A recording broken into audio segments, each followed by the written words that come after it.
Alloh seni darajangni oshirmoqchi bo'lganida xudolarga buyuradi va ular senga taqdiringni, og'ir davrlarni, energiyasini yo'llashadi. Shunda sen o'zingni yolg'iz his qilasan.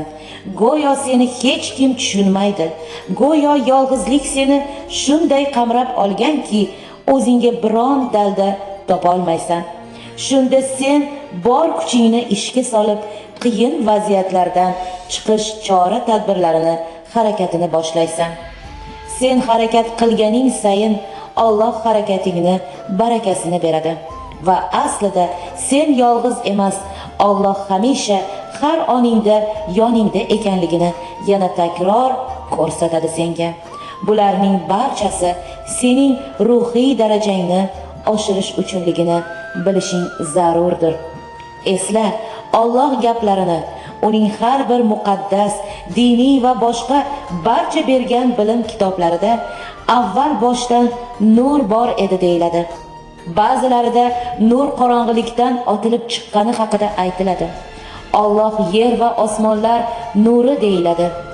Agar Allohning bergan har bir bilim yo'nalishini bir suratga yig'ib qarasang, qissadan hissa shu aniqlanadiki, evolyutsiya bu bor haqiqat.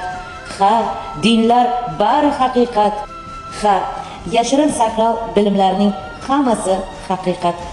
Alloh kuchli portlashni o'zining otilib chiqishi bilan vujudga keltirgan. U 18 ming olamni yaratgan. U yolg'iz edi, tug'magan va tug'ilmagan. Uning tengi, sherigi yo'qdir. Yolg'iz, buyuk kuch nurdir. Yolg'izlik nimaligini u barchamizdan-da ko'proq tuygan. Shuning uchun u ilk o'z nuridan Muhammad sallallohu alayhi va sallamning nurlarini taratdi. Sabab do'stlik edi va bu haqida barchamizga muqaddas kitoblar orqali ma'lum qildi.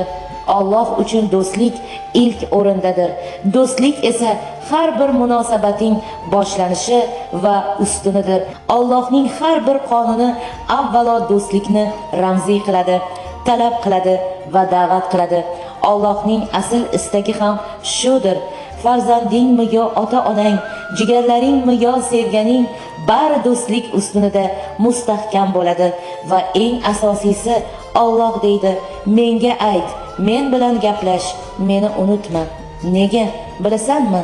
U yolg'izlikni bartaraf qilish asosiy maqsadlarini ko'zi ekanligidanligini bilish qiyin emasdir.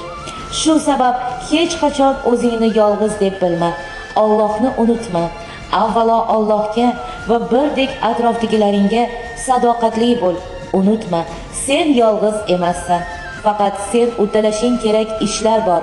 Bo'sh kelma, soyaga og'ib ketma. Doimo nur bilan bo'l. Sen ham nurning bir parchasisan. Ichingni qorong'ilikka chorlama. Nuringni yanada kuchaytir. Yorug'lik tomonida bo'l. Ichingni yanada yorishtir. Sen uddalaysan. Chunki sening harakating to'g'ri bo'lsa bo'lgani, qolganini, barakatini asl do'st bo'lgan Allohning o'zi berur. Va ey birodari aziz, doimo yodingda tut. Sen yolg'iz emassan. Unutma.